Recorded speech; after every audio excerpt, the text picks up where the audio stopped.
Vous écoutez Chronique criminelle par Jacques Pradel. Dans cet épisode, l'affaire Christophe Le Scrill. C'était un jeune jockey prometteur à qui tout souriait. Sur les champs de course, des victoires éclatantes, et à la maison, une femme magnifique et une fillette adorable. Et pourtant, Christophe Le Scrill est retrouvé étranglé un soir de janvier 1994 au fond d'un bois près de Chantilly. À l'époque, l'affaire fait la une de tous les journaux. Qui a tué la jeune star du tiercé ?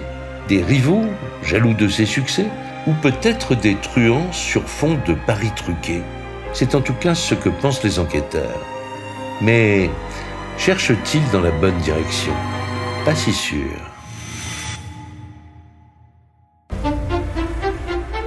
Chantilly, au nord de Paris, une ville tranquille et préservée, située au cœur d'un grand domaine forestier.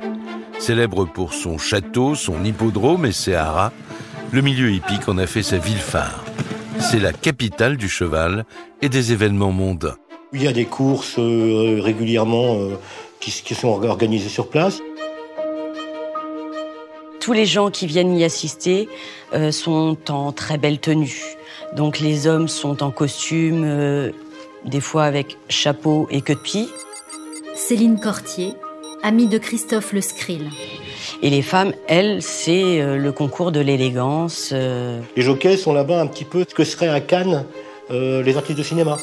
Georges Charrière, journaliste au Courrier Picard. Des gens connus, appréciés, et puis il y a toute une vie autour des courses. Il y a les courses en elles-mêmes, et il y a l'à côté course, il y a ce milieu, les cocktails, les expositions, les événements mondains. Donc c'est un milieu qui vit, un petit peu tout le monde se connaît. On vit un petit peu en autarcie finalement. Au début des années 90, dans le monde très disputé des jockeys, un jeune homme sort du lot. Il s'appelle Christophe Le Scrill. Il a 20 ans, et à Chantilly, il est considéré comme un crack des courses de galop. Comme tous les jockeys, il n'est pas grand, il est aussi pas lourd. C'est quelqu'un, c'est ce qu'on pourrait appeler un beau gosse. Le monde du cheval, c'est quelque chose qui le passionne. Il a rêvé toute sa vie d'être jockey, et il a réussi. On lui prédit un avenir qui sera forcément glorieux. Il a déjà gagné plus de 150 courses. Stéphane Boucher, journaliste spécialiste des faits divers. Et tout le monde prédit que ça sera sans doute un des plus grands jockeys de sa génération dans les années suivantes. Christophe remporte d'abord des petits prix, puis en août 1990, il arrive en tête d'une compétition très réputée à Deauville, le Piaget d'Or. Une victoire qui le propulse parmi les meilleurs. À 50 mètres du poteau, avec Maria Checret qui l'emporte. Moi, je me rappelle quand il gagne le Piaget d'Or, voilà, c'est... Martial Marcon, jockey et ami de Christophe Le Scrill.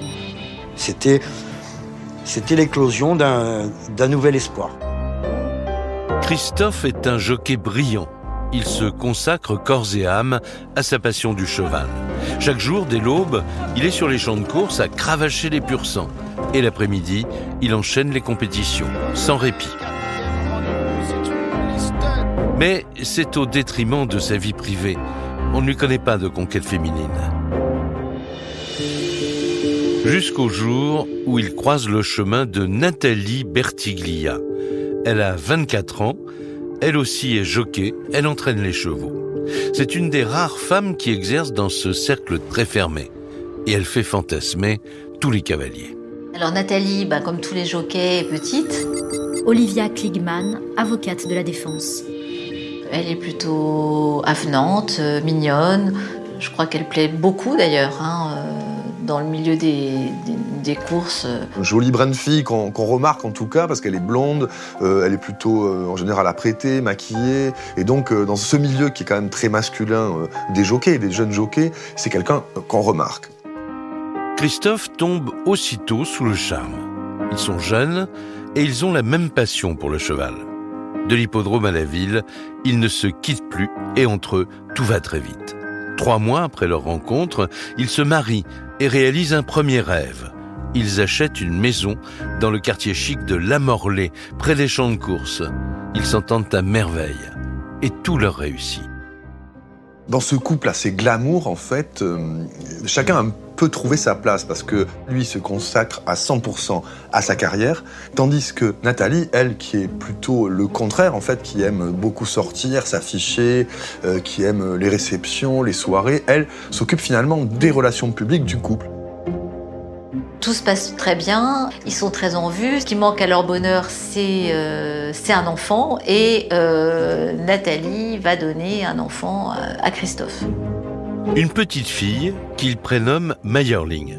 En apparence, un couple comblé, mais du côté de Nathalie, le malaise s'installe. À la différence de Christophe, elle accepte mal son rôle de parent.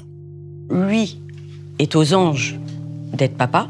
Ça devient un papa poule, c'est-à-dire que après, il n'a plus que son travail en tête et rentrer retrouver sa fille et passer du temps avec sa fille. Et Nathalie, à côté de ça, perd sa place de première femme dans le cœur de Christophe. Elle va pas supporter de rester chez elle alors qu'elle est sur une lancée de sorties, de paillettes, de vie superficielle. Nathalie ne supporte pas de rester seule pour s'occuper de son bébé. Le soir, la vie mondaine de Chantilly, qu'elle apprécie tant, lui manque. Alors les conflits avec son mari deviennent fréquents. Le 5 janvier 1994, une nouvelle dispute éclate et le ton monte plus que d'habitude. Vers 23h, le jockey contacte les gendarmes de Chantilly. Christophe leur explique qu'il y a un problème avec son épouse qui est menaçante et il leur demande très clairement de venir. Elle l'importune et... Gérard Durand, officier de gendarmerie. Et bon nombre de patrouilles sont engagées parce que cette même soirée, les patrouilles se trouvaient sur une vol à marmée suivie de séquestration. La priorité, c'est pas de régler un différend familial où, a priori, il n'y a pas de violence exercée. Donc le gendarme explique gentiment qu'ils ne peuvent pas venir pour l'instant. Les gendarmes ne sont pas disponibles. Alors Christophe appelle deux amies proches, Céline et Corinne. Elles dînent ensemble ce soir-là, à quelques kilomètres de chez lui. Il a besoin de leur aide pour calmer le jeu.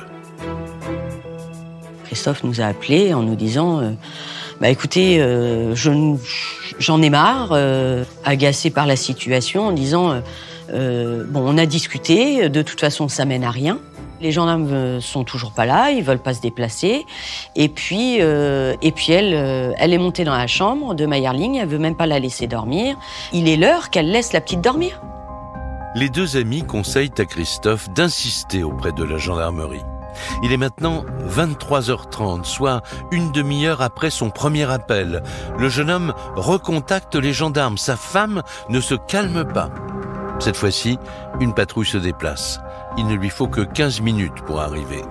Mais une fois devant la maison, surprise. Dans la plupart des affaires de différends familiales, on entend des cris, des insultes, la vaisselle qui casse. Là, il n'y a pas un bruit. Donc ils s'approchent, ils vont sonner à la porte du pavillon. Pas de réponse. La maison est éclairée, les portes sont fermées. Il n'y a pas de traces extérieures douteuses. Un silence qui intrigue les gendarmes. Ils décident de faire le tour du propriétaire. À ce moment-là, une voiture arrive. Il s'agit de Céline et Corinne, les deux amies de Christophe. Inquiètes, elles ont préféré venir à son domicile. Il y a une lumière dans la cuisine, mais rien qui se passe. Pour nous, pas d'ombre, rien. Une deuxième voiture arrive, il s'agit de la maman de Nathalie Le Screen. Madame Bertiglia est de retour d'un dîner. Elle habite chez le couple depuis plusieurs mois pour les aider à s'occuper de leur bébé d'1 an et demi. Elle a les clés, elle peut donc faire entrer les gendarmes dans le pavillon. Le couple n'est plus dans la maison, tout le monde est parti, le bébé aussi. Il n'y a pas de fauteuil renversé, il n'y a pas de tissu arraché, il n'y a pas... La maison est en ordre. On monte à l'étage, on va voir dans la chambre de Christophe et dans la chambre de la petite. Pas de désordre apparent non plus. La mère de Nathalie a une explication simple. Sa fille et son gendre ont dû sortir après leur dispute. et elle se veut rassurante. La maman de Nathalie Lesgrill va leur expliquer que, écoutez, ça leur arrive parfois d'avoir des mots un peu durs, et puis quand c'est comme ça, ils vont faire un tour, et puis après, ils se réconcilient. Georges Charrière, journaliste au Courrier Picard. Donc il n'y a aucune raison pour que les gendarmes s'inquiètent plus que ça. Donc effectivement, ils ont pu partir tous les deux pour discuter. Et qui preuve que le couple est ensemble, l'enfant est avec eux aussi. Et là, elle nous rassure en nous disant... Céline Cortier, amie de Christophe Lesgrill. Rentrez, de toute façon, s'il se passe quoi que ce soit, je vous tiens au courant. Pour les gendarmes, tout est calme. Il n'y a pas de traces de violence dans la maison, alors leur mission s'arrête là. Tout le monde quitte les lieux. 2 heures passent. Il est maintenant 3 heures du matin. La mère de Nathalie appelle la brigade. Tout est rentré dans l'ordre. Sa fille vient d'arriver avec son enfant. On peut supposer que Christophe Lesgrill, le brillant jockey... Stéphane Boucher, journaliste spécialiste des faits divers. Sera de retour à son domicile dans la nuit ou comme ça. Donc on en est là à ce moment précis de la nuit. Mais le lendemain matin, 6 janvier, Nathalie Lesgrill se présente dès la première heure à la gendarmerie. C'est une femme qui est inquiète, qui donne l'impression de ne pas avoir beaucoup dormi, qui a l'air angoissée et qui vient leur dire « Écoutez, mon mari a disparu ». Elle déclare qu'ils se sont disputés, il y a eu des disputes, il y a eu des... Gérard Durand, officier de gendarmerie. Des coups, elle a eu peur et elle s'est sauvée avec sa fille. En prenant la voiture, elle l'a vue courir derrière la voiture, dans son rétroviseur, et puis plus rien. Nathalie raconte qu'elle a dû s'enfuir avec sa fille car son mari aurait été menaçant. Elle a même pensé qu'elle allait mourir, car Christophe aurait tenté de l'étrangler. Mais à son retour à 3 heures du matin, Christophe n'est pas à la maison et il n'est toujours pas rentré. Nathalie est très inquiète. Les gendarmes disent dans ce cas, écoutez madame, on va attendre un petit peu. Il est 9 heures, ça fait que 6 heures que ça vient de se passer. Peut-être que votre mari a simplement voulu prendre un petit peu l'air et puis qu'il va revenir, donc on va attendre un petit peu. Et les gendarmes... Olivia Kligman, avocate de la défense. Estiment, quant à eux, qu'il n'y a pas forcément de disparition inquiétante puisqu'il n'y a pas d'indices qui permettent de s'inquiéter. Les gendarmes, leur réponse, c'est de dire, écoutez, il est adulte, il fait ce qu'il veut. Ni désordre, ni trace de lutte dans la maison. Donc, aucun élément ne permet aux gendarmes d'ouvrir une enquête. Mais Nathalie insiste. Elle est persuadée qu'il est arrivé quelque chose à son mari. Selon elle, Christophe a sans doute regretté son geste de violence et pris la fuite. Mais pour aller où? Elle veut à tout prix le retrouver. 3 jours plus tard, Nathalie est toujours sans nouvelles de Christophe. Et les gendarmes n'ont pas l'air inquiets. Alors la jeune femme décide de passer à la vitesse supérieure. Elle alerte la presse. Elle pense que les journalistes vont être intrigués par la disparition de son mari et qu'ils vont l'aider. On est dans le monde des courses, les jockeys sont connus, donc le nom de Lesgrill qui commençait à grimper dans le monde des jockeys attire aussi les médias pour en parler dans les journaux spécialisés et dans la presse people, quoi. Elle reçoit les journalistes, elle leur raconte son histoire, elle est éplorée. Elle veut vraiment qu'on retrouve son mari, elle est vraiment inquiète et elle semble persuadée que quelque chose est arrivé. Là, il y a tous les bons ingrédients pour la presse, c'est du pain béni. La star du hippisme, sa femme éplorée, l'enfant au milieu, ce monde un peu opaque des courses.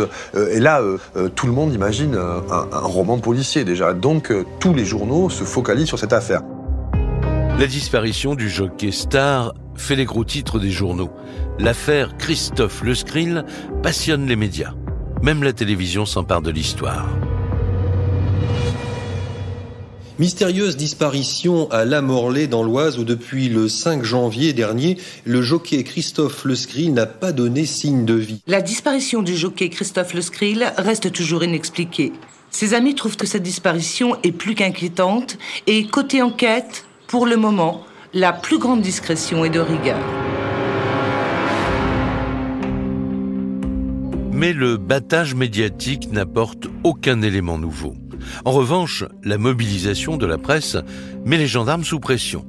Pour comprendre ce qui a pu le pousser à disparaître, ils se penchent sur la personnalité de ce jockey. Dans un premier temps, ils partent sur la piste suggérée par Nathalie, un départ volontaire. Problèmes conjugaux, pression des courses, Christophe aurait pu craquer.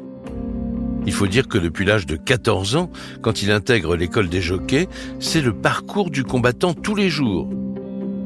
Encore adolescent, Christophe quitte ses parents pour un pensionnat à Maisons-Laffitte, une formation très dure entre l'entretien des chevaux et le nettoyage des écuries. Christophe, je le rencontre quand je rentre à l'école. Martial Marcon, jockey et ami de Christophe Le Scrill. On part tous en bus à l'école technique pour retrouver notre maître d'apprentissage. C'est l'armée. C'est l'armée. L'hiver, moins 15, moins 20, on monte sans gants. Pas le droit de blouson. Il ne fallait pas se faire choper avec un casque en train de balayer la cour parce que vous vous retrouvez avec un seau d'eau sur la tête, même en pleine période de gel. Nettoyage des box, c'est un boulot d'adulte. C'est une formation difficile et draconienne, parce que ça demande aussi à faire attention à son physique, parce qu'il y a un poids à respecter. C'est un métier qui est très très dur physiquement et moralement. À la pression de son travail s'ajoutent ses récents problèmes conjugaux. Interrogée, Nathalie leur révèle que depuis la naissance de Mayerling, leur couple s'est fragilisé. Sa nouvelle vie de mère au foyer ne lui convient pas et elle est malheureuse. Son mari aussi. Elle veut continuer à sortir, à faire la fête. Paul Lefebvre, chroniqueur judiciaire. Alors que lui préfère rester chez lui avec sa gosse et se reposer. Bon, c'est le mal insidieux qui va détruire ce qu'il voulait construire. Entre la carte postale ou le conte de fées du couple, il y avait quand même une réalité à la fois professionnelle et familiale qui pourrait expliquer une disparition volontaire de Christophe Le Scrill. En rencontrant les amis du couple, les gendarmes comprennent qu'en fait, Christophe était déprimé. L'hypothèse d'une fugue dépressive devient plausible. Alors on peut se poser la question, les gendarmes vont se la poser, c'est est-ce que Christophe finalement il va pas, comme on dit, péter les plombs? Est-ce qu'il n'a pas fait un burn-out, qu'il n'a pas vrillé à un moment donné et qu'il ait décidé au moins de mettre de la distance pendant quelques jours entre cet univers un peu oppressant de son métier et de son épouse pour aller prendre l'air et prendre quelques jours de vacances et peut-être revenir avec de meilleures dispositions? Nathalie insiste. Selon elle, si son mari n'ose pas revenir, c'est parce qu'il doit culpabiliser après avoir tenté de l'étrangler. Nathalie, Le Scrill qui a raconté cette soirée, cette énième dispute qui dégénère. Stéphane Boucher, journaliste spécialiste des faits divers. Suggère le fait que peut-être que Christophe serait parti prendre du recul pour un peu se dédouaner de ce comportement. Tout indique que Christophe aurait pu vouloir fuir cette vie qui lui serait devenue insupportable. Mais en creusant un peu cette hypothèse, les gendarmes constatent que certains éléments ne collent pas avec la piste de la fugue. Il y a un élément qui est majeur. Georges Charrière, journaliste au Courrier Picard. Pour comprendre Christophe Le Scrill, c'est cette petite fille qui est au centre de sa vie. C'était pas un garçon abandonné. De toute façon, un garçon avec le parcours professionnel qu'il avait par l'école où on est passé, c'est pas quelqu'un qui abandonne. Il n'y a personne du monde des courses qui a cru à la fugue. Personne. Les gendarmes ont encore des doutes. Mais en poursuivant leurs investigations, ils découvrent de nouveaux détails qui ferment la piste d'une disparition volontaire. On est en plein hiver, en plein hiver il fait froid, on va prendre son manteau, on va prendre, si on a une carte des moyens de paiement, on va les prendre, une carte bancaire, tout bêtement une brosse à dents. Donc les investigations permettent de dire qu'il n'a pas d'argent. Gérard Durand, officier de gendarmerie. Il a laissé sa voiture, aucun papier, aucun document d'identité, pas de vêtements. Et là, tous ces éléments-là, les gendarmes, ils savent qu'ils sont restés dans la maison. Ça n'a pas disparu. Partir sans vêtements et sans argent pour une journée, les gendarmes peuvent le concevoir. Mais cela fait maintenant 1 semaine que Christophe a disparu. Alors pour tenter de le localiser, ils passent au crible ses comptes bancaires à l'affût d'un achat ou d'un retrait d'argent. Et là, surprise. Il n'y a aucun mouvement sur la carte bancaire. Un homme qui disparaît comme ça, sans avoir besoin d'argent, sans faire bouger sa carte, c'est quelque chose de très inquiétant pour les enquêteurs. Et là, s'allume cette petite lumière qui fait que on commence à se poser des questions. C'est-à-dire que, au bout d'un moment, on s'est dit, mais où est ce garçon ? Cela fait 7 jours que Christophe a disparu. Pour les enquêteurs, l'affaire prend maintenant une dimension inquiétante. S'il n'a pas fugué, il faut envisager d'autres pistes. Mais lesquelles ?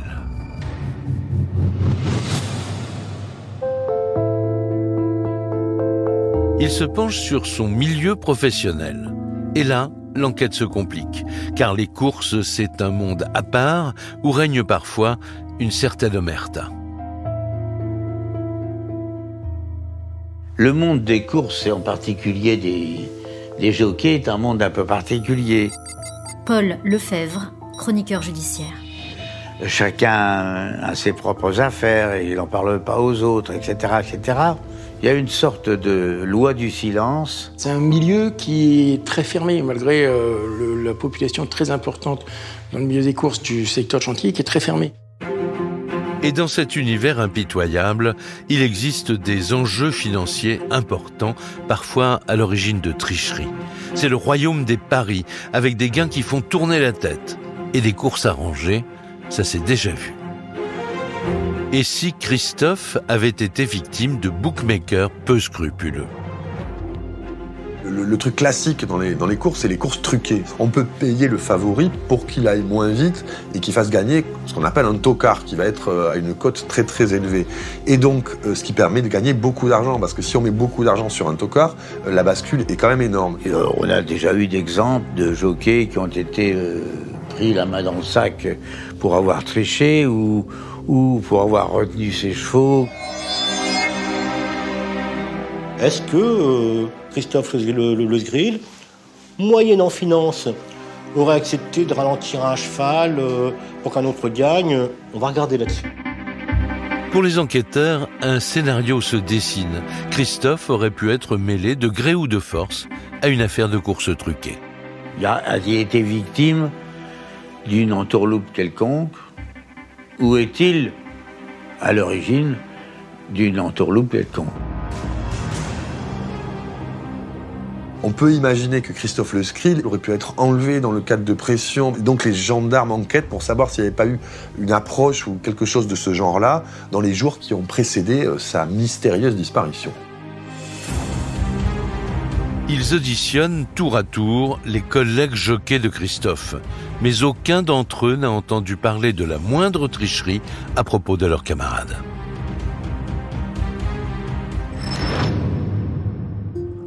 Tous les gens du milieu des courses qui sont interrogés sur Christophe Le Sgril sont tout à fait unanimes, c'est-à-dire qu'ils décrivent un personnage qui est un peu au-dessus de tout soupçon, une sorte d'incorruptible dans ce milieu, et donc on ne peut pas imaginer que Christophe ait succombé à la tentation et pu accepter des pots de vin pour truquer une course. Donc aucun élément laisse à penser qu'il aurait pu participer à des malversations. En clair, aucune trace de versement suspect. Les gendarmes continuent leurs investigations, mais après quelques jours d'enquête, rien ne permet d'affirmer que Christophe ait été mêlé à une quelconque escroquerie.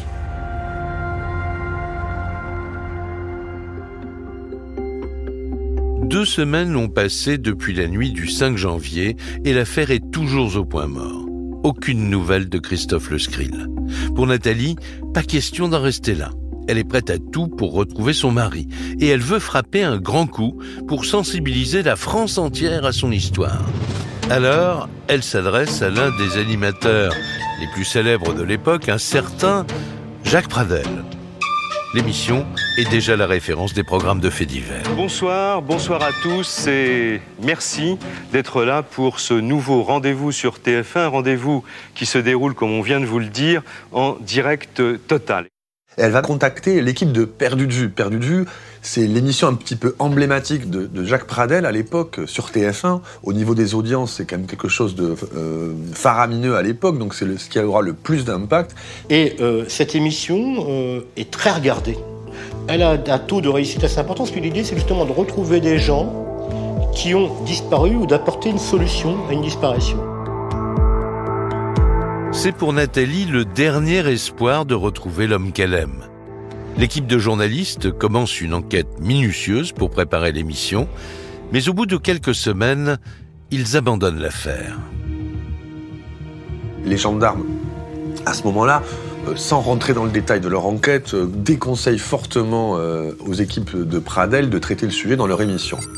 Stéphane Boucher, journaliste spécialiste des faits divers. Et donc, ayant un peu tâté le terrain, les journalistes de TF1 renoncent à faire un sujet à ce moment-là. Cette nouvelle assomme Nathalie. Elle veut à tout prix savoir où est son mari. C'est pour cela qu'elle a mobilisé la presse. Avec le refus de Perdu de vue, une occasion rêvée de retrouver Christophe tombe à l'eau. Surtout qu'à sa connaissance, l'enquête ne progresse pas. Mais ce qu'elle ignore, c'est que les enquêteurs ont continué leurs investigations. 15 jours après la disparition, ils recueillent un témoignage clé, celui d'une jeune femme qui voulait rester discrète. Ces déclarations vont donner un nouvel éclairage à l'affaire. Les gendarmes vont découvrir que depuis 6 mois, Christophe Le Scrill entretenait une nouvelle liaison avec une jeune femme dont il paraissait tout à fait éprise. Cette jeune femme s'appelle Corinne. Elle vient livrer un témoignage capital. Elle raconte qu'en fait, Christophe et Nathalie seraient séparés depuis 8 mois. Et ce n'est pas tout. Corinne révèle aux gendarmes qu'elle a une liaison avec le jockey.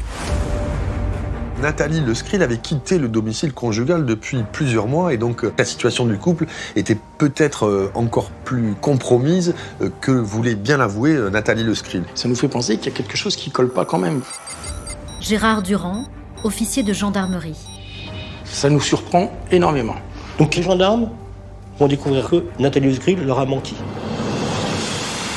Nathalie leur cache-t-elle d'autres secrets ? Pour le savoir, ils enquêtent sur sa personnalité et ils découvrent une femme en proie à une grande instabilité. Là, Nathalie, qui aime Christophe incontestablement, va faire une forme de dépression. Olivia Kligman, avocate de la défense. Et c'est dans cet instant-là, à ce moment-là, qu'elle va commencer à perdre Christophe. Qui lui va rester à la maison pour garder Maya, qui va faire le papa poule à la maison, alors qu'il a quand même sa carrière à faire. Elle aussi, elle aime sa fille, mais le problème c'est que la présence de cet enfant... Georges Charrière, journaliste au Courrier Picard. Fait que Nathalie, maintenant les soirées mondaines, les cocktails, les boîtes de nuit, UP de Chantilly, c'est fini. Et elle supporte difficilement. La fille fragile qu'elle est va ressortir, va ressurgir et elle va faire 2 tentatives de suicide, se retrouver à l'hôpital et elle va se retrouver vraiment très très seule. C'est à ce moment-là, 1 an avant la disparition de Christophe, que le couple explose. Nathalie quitte le foyer familial. Elle abandonne son mari et la petite Mayerling âgée de 8 mois. À la suite de cette rupture, Christophe rencontre Corinne et il semble désormais très épanoui avec elle. Les gendarmes se demandent alors si Nathalie ne serait pas devenue jalouse de cette nouvelle relation.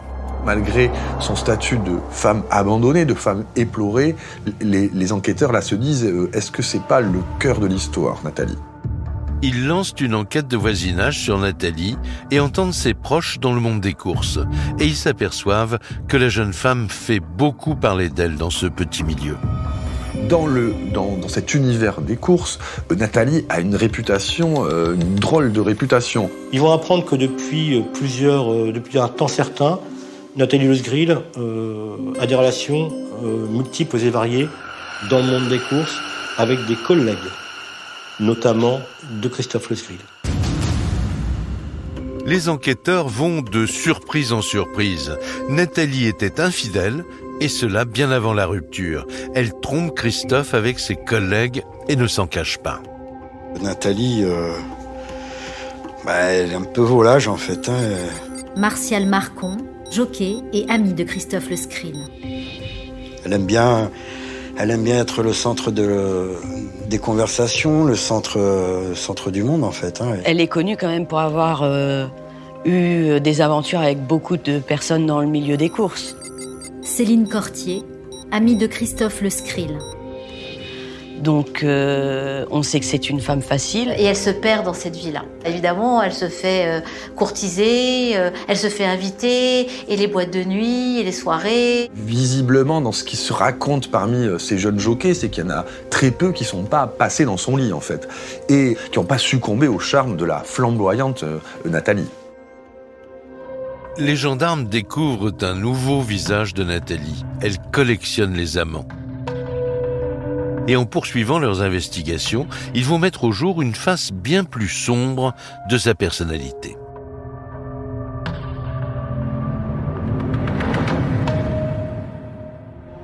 Au gré des auditions, les témoignages des jockeys se font plus précis. Ils disent tout haut ce que le milieu des courses taisait pour éviter de nuire aux disparus. Dans les vestiaires, Christophe avait changé d'attitude. C'est un monde où il n'y a pas de pudeur entre sportifs. On se met tout nu, après on s'habille pour faire la course. Et là, il y a des collègues ou des entraîneurs qui vont dire d'abord Christophe a changé de comportement. Auparavant, il se déshabillait devant tout le monde, comme tous les jockeys. Puis là, il va se cacher un petit peu.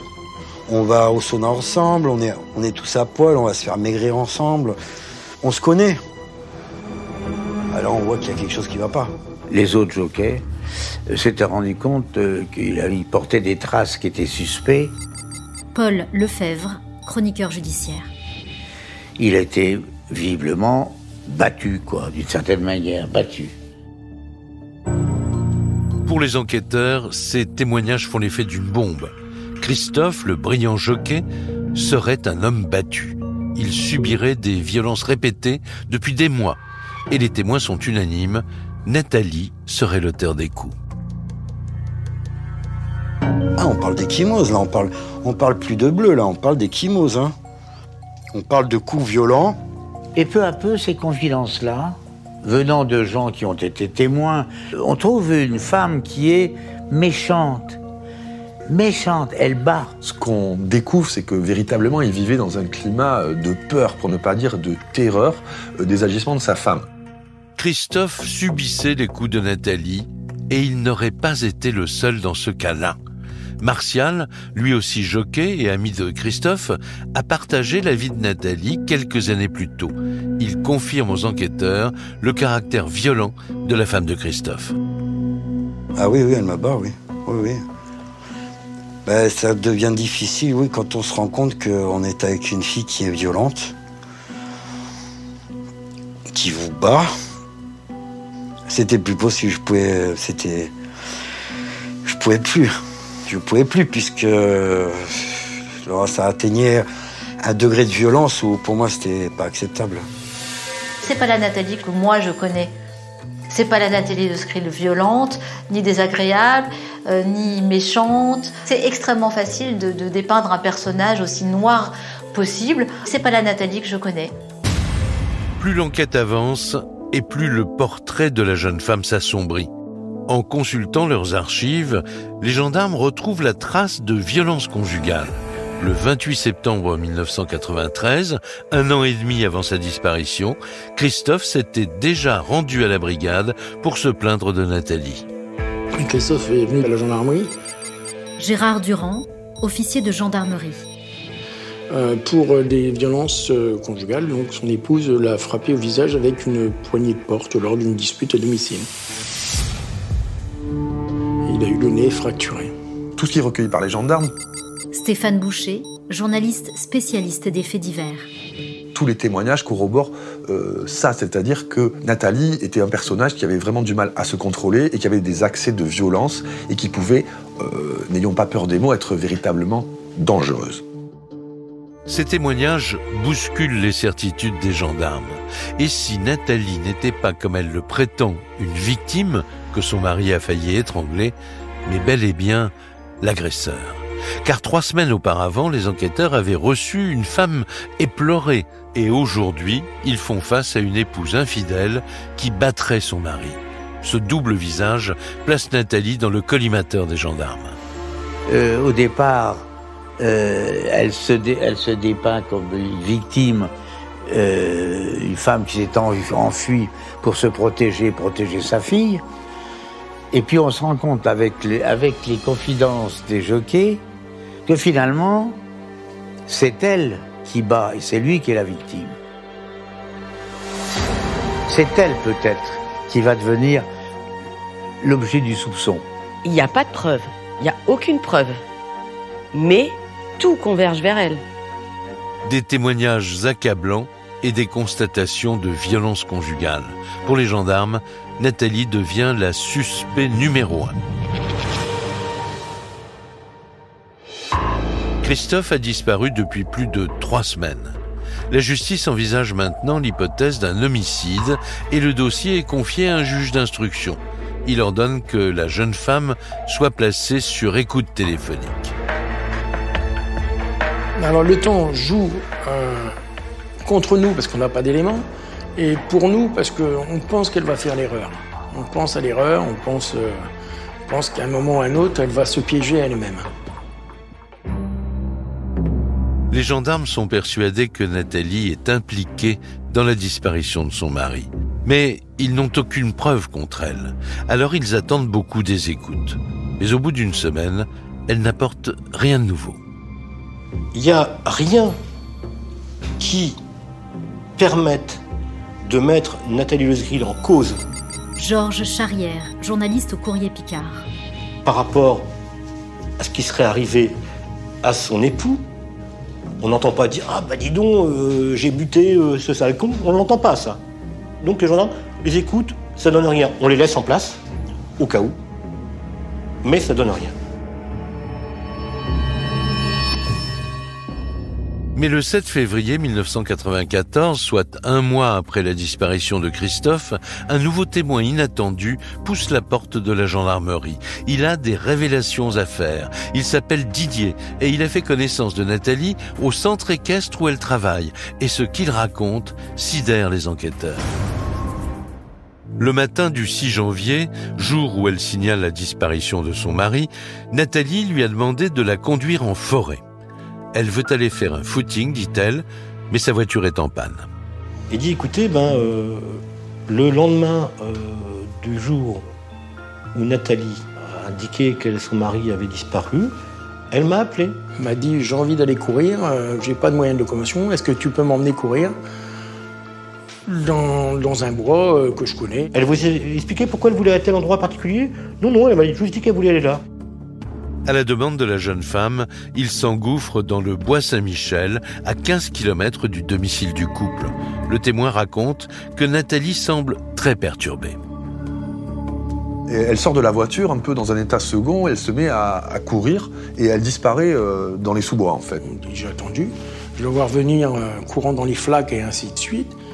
Et elle est énervée, elle dit on me poursuit, il y a des gens, vite, on se sauve. Bon, il regarde évidemment et il ne voit personne qui arrive derrière Nathalie, donc il trouve ça un petit peu surprenant, mais finalement il s'exécute et il quitte les lieux. Puis il la ramène à son domicile et n'aura plus de nouvelles d'elle. Sauf dans la presse, bien sûr, où Nathalie se répand, ce qui le pousse à venir raconter aux gendarmes son étrange comportement ce matin-là. Donc les gendarmes ont tiré cette ficelle et vont évidemment se rendre à cet endroit. Est-ce qu'il n'y aurait pas quelque chose de caché ou un indice ou un élément qui pourrait avoir été dissimulé par Nathalie Lesgrill ou quelqu'un d'autre à cet endroit précis? Et ça, les gendarmes, ils trouvent là l'élément qui leur manquait. Ce qui va faire basculer l'enquête. C'est un véritable tournant. Les gendarmes ont enfin une première piste concrète. Elle pourrait les mener à Christophe. une patrouille se rend sur place pour fouiller les lieux. Les gendarmes, ils ont les chiens, ils sont habitués à faire ce genre de ratissage. Et puis, on avance en ligne, dans les bois et dans les chemins. Et là, on cherche. Et là, on cherche. On ne sait pas ce qu'on cherche, mais on cherche. Puis à un moment donné, il y a un tas de bois. Le chien, il s'arrête, il marque. Un peu à l'écart du sentier, les gendarmes dégagent quelques branchages et des feuilles mortes. Et là, ils découvrent avec stupeur le corps d'un homme. Immédiatement, ils pensent à Christophe Le Scrill. C'est pas quelqu'un qui s'est perdu et qui est décédé sur le bord du chemin, il est sous des feuillages. Donc il a un jogging mauve d'une personne de taille petite, 160 m. Il n'y a pas de doute possible. En fait, les gendarmes reconnaissent très très vite et identifient sans l'ombre d'un doute le cadavre de Christophe Le Scrill. Christophe Le Scrill, retrouvé mort 1 mois jour pour jour après sa disparition et à seulement 15 km de son domicile. L'enquête bascule.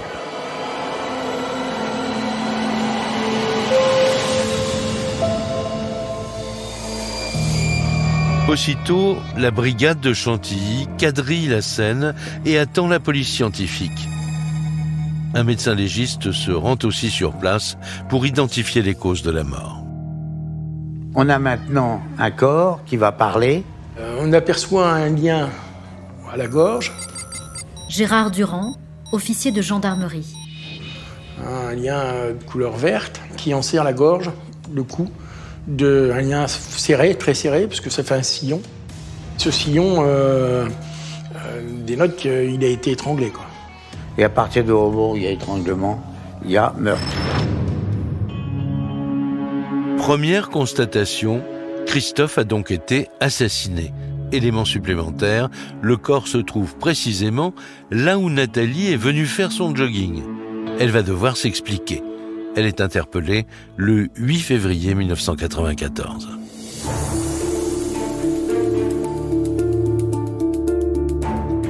Les enquêteurs placent Nathalie Le Scrill en garde à vue.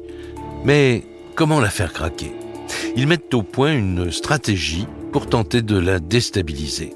Volontairement, ils lui cachent l'information de la journée, la découverte du corps de son mari, en espérant qu'elle se trahisse elle-même. En fait, ce qu'ils veulent, c'est la faire craquer. Mais Nathalie, c'est quelqu'un d'assez solide et elle n'est pas du genre à craquer. Donc les premiers interrogatoires, elle se démonte pas, elle est droite dans ses bottes et elle tient tête de manière assez solide aux enquêteurs. Elle est très forte. Hein. Paul Weisbusch, avocat général. On n'arrive pas à la coincer. Elle ne se compromet jamais. Hein. Devant les gendarmes, Nathalie n'en démord pas. Elle soutient avoir quitté la maison avec sa fille après les violences de son mari. Et depuis cette nuit-là, elle est sans nouvelles de lui. Jusqu'à 4 heures du matin, elle ne change pas de version. Alors les gendarmes vont la pousser dans ses retranchements. Lorsqu'ils revoient Nathalie, à ce moment-là, ils lui disent « Bon, ce que vous nous avez raconté hier, vous êtes sûr que c'est vrai, que c'est la bonne version ?» Paul Lefebvre, chroniqueur judiciaire. Parce que nous, on en a une autre. Ah oui? Eh bien oui, on a trouvé un corps, le corps de votre mari. Et où? Eh bien, à l'endroit où vous vous êtes arrêté avec le monsieur qui vous a prêté sa voiture. Et là, elle change radicalement d'attitude devant les enquêteurs. Elle est forcée d'avouer, elle va s'écrouler là. Elle passe aux aveux complets. Stéphane Boucher, journaliste spécialiste des faits divers. C'est-à-dire qu'elle reconnaît avoir elle-même donné la mort à son mari Christophe Le Scrill. Selon elle, voici ce qui se serait passé la nuit du drame. Elle affirme que c'est une dispute qui aurait mal tourné, car ce soir-là, elle déclare être venue rejoindre Christophe pour tenter de le reconquérir. Elle se fait belle, elle est persuadée que ce soir-là, elle va le reconquérir, elle est persuadée que tout va revenir comme avant et que tous les derniers mois qui se sont passés ne seront plus qu'un vieux souvenir. Olivia Kligman, avocate de Nathalie Lescril. Mais cette soirée ne va pas du tout se passer comme elle l'a prévu. Le ton commence un peu à monter lorsque la petite se met à pleurer. Georges Charrière, journaliste au Courrier Picard. Que Nathalie Lescril veut la prendre dans ses bras et Christophe dit non. Elle t'a pas vu depuis longtemps, t'es parti, t'étais plus là. Non, quoi. Non, c'est pas comme ça, ça se passe. À un moment donné, Nathalie Lescril dit à son mari « Et si je te disais que je reviens ?» Et là, Christophe lui dit « Mais c'est hors de question, c'est fini maintenant entre nous. » Ils sont seuls, en tête-à-tête, car la mère de Nathalie est sortie pour la soirée. C'est à ce moment-là que Christophe appelle les gendarmes pour la première fois. Mais la patrouille ne se déplace pas et la dispute repart de plus belle. Elle l'a poussée à bout, il a essayé de la bousculer et la violence entraîne dans la violence. D'après Nathalie, Christophe serait alors devenu menaçant, sous le coup de la colère. Il aurait même tenté de la tuer. Lui, visiblement, voulait, d'après son récit, l'étrangler avec une ceinture de robe de chambre. Et à un moment donné, pendant cette altercation, le téléphone sonne au rez-de-chaussée. Là, ils sont à l'étage. Et donc, d'après ce que raconte Nathalie, Christophe avait cette ceinture autour du cou et dévale l'escalier. C'est là qu'elle l'aurait déséquilibré dans l'escalier, qu'il aurait chuté et qu'il aurait atterri plus ou moins inconscient au bas de l'escalier et que là, dans un geste un peu désespéré, elle se serait approchée de lui. Et pour pas qu'il se venge sur elle, elle dit « J'ai fait un nœud autour du cou ». Un double nœud qu'elle serre de toutes ses forces.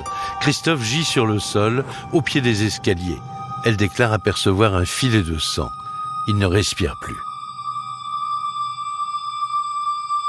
Nathalie sait qu'elle a peu de temps avant l'arrivée des gendarmes. Alors, affolée, elle remet la maison en ordre.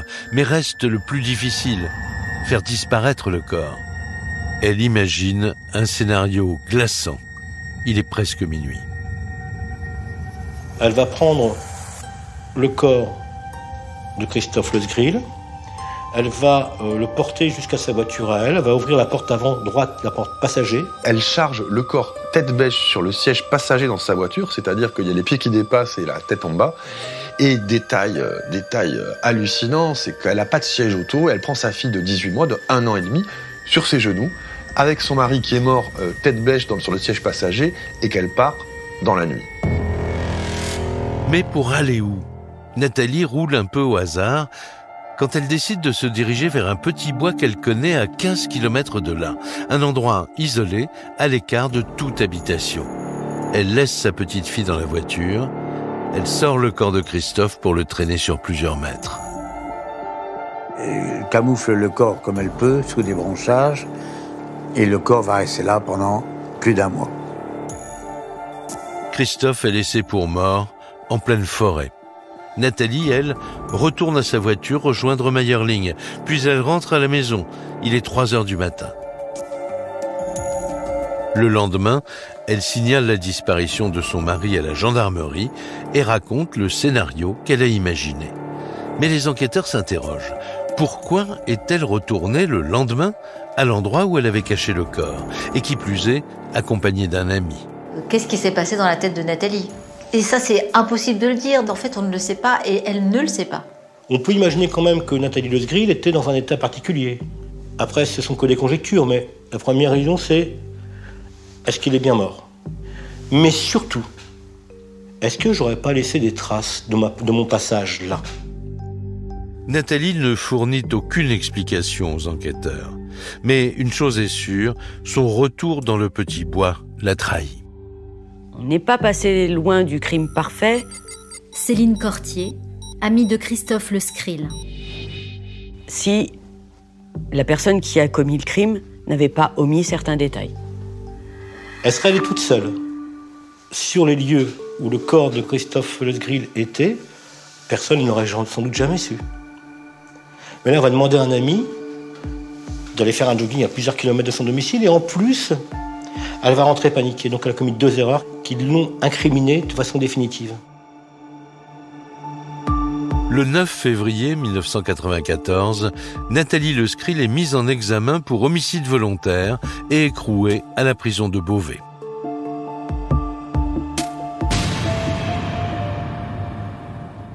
Pour Céline, l'une des meilleures amies de Christophe, l'arrestation de Nathalie et surtout la mort de son amie la bouleverse. C'est l'effondrement, là. Parce qu'effectivement, là, on n'est plus dans les suppositions. On est dans le réel, dans le concret. Et c'est là qu'on réalise qu'on ne le verra plus. Donc, et que, à ce moment-là, Mayerling vient de perdre définitivement son papa. La pauvre, qu'est-ce qui va advenir d'elle ?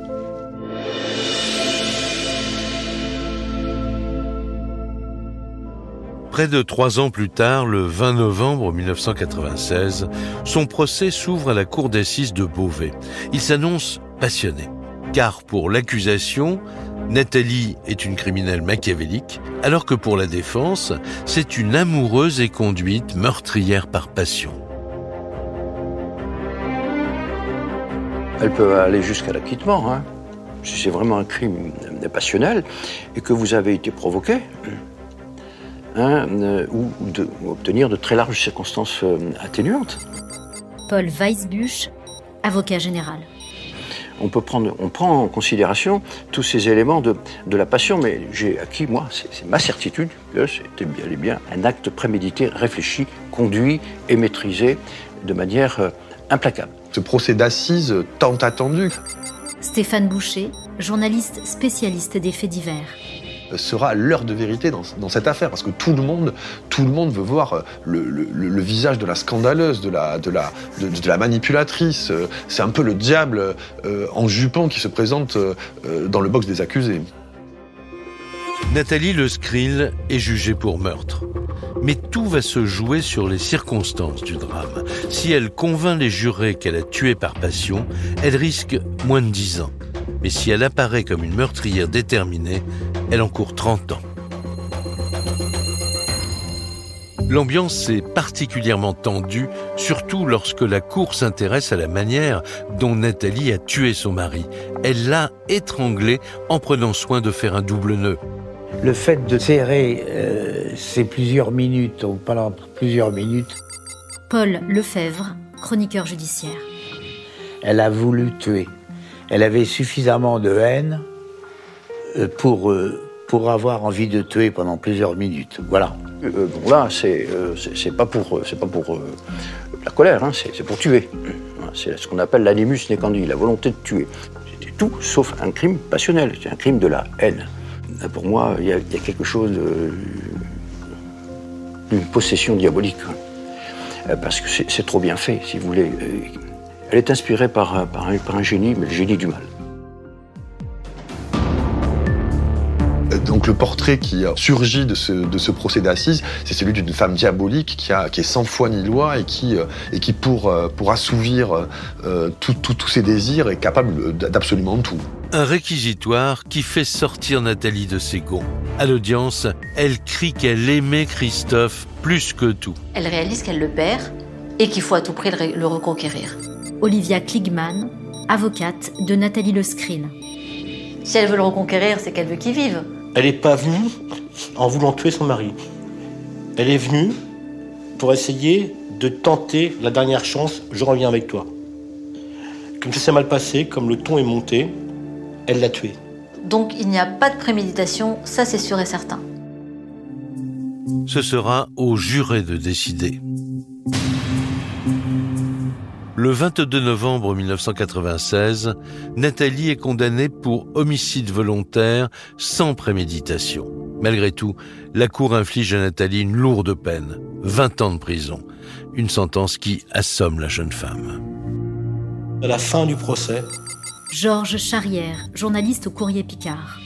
Elle a regardé son père et sa mère, qui étaient perclus de douleur, ce qu'on peut comprendre. Et là, elle a pleuré, et là, on sentait que c'était vraiment sincère.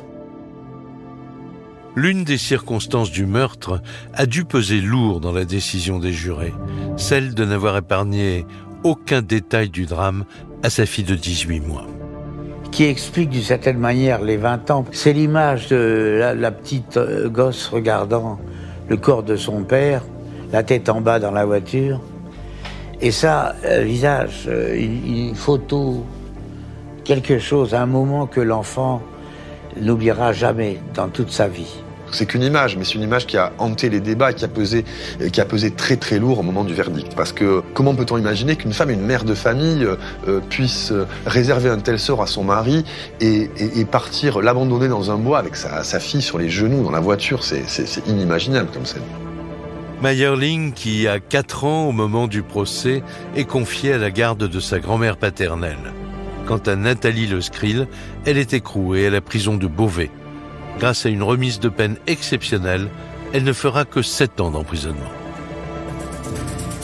Aujourd'hui, Nathalie Le Scril est libre, mais sa fille Mayerling a grandi sans parents.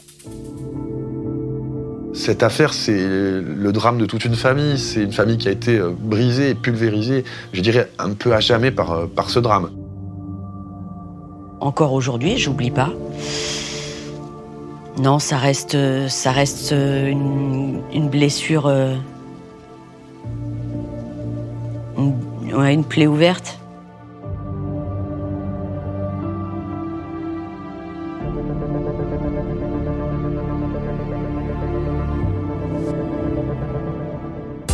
Vous venez d'écouter un podcast du groupe TF1.